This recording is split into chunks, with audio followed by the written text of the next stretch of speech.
गधे की परछाई। आइए जानते हैं कहानी के माध्यम से। गर्मियों के दिन थे। तेज धूप में एक यात्री को एक गांव से दूसरे गांव जाना था।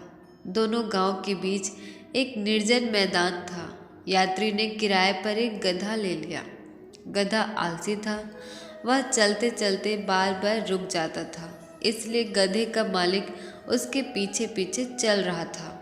जब गधा रुकता तो वह उसे डंडा मारता। गधा फिर आगे चलने लगता। चलते चलते दोपहर हो गई। आराम करने के लिए वे रास्ते में रुक गए। वहाँ आसपास कोई छाया नहीं थी, इसलिए यात्री गधे की परछाई में बैठ गया। गर्मी के कारण गधे का मालिक भी बहुत थक गया था।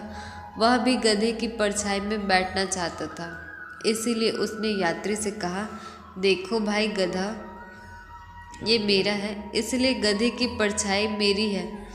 तुमने केवल गधे को किराए पर लिया है, उसकी परछाई से हमारा कोई सौदा नहीं हुआ है, इसलिए मुझे गधे की परछाई में बैठने दो। यात्री ने कहा, मैंने पूरे दिन के लिए गधे को किराए पर लिया है, इसलिए पूरे दिन गधे की परछाई का उपयोग करने का भी मेरा ही अधिकार है। तुम गधे से उसकी परछाई को अलग नहीं कर सकते। दोनों आदमी आपस में झगड़ने लगे। फिर उनमें मारपीट शुरू हो गई। इतने में गधा भाग खड़ा हुआ। वह अपने साथ अपनी परछाई भी ले गया। मोरल ऑफ द स्टोरी ये है, छोटी छोटी बातों पर लड़ना अच्छी बात नहीं होती।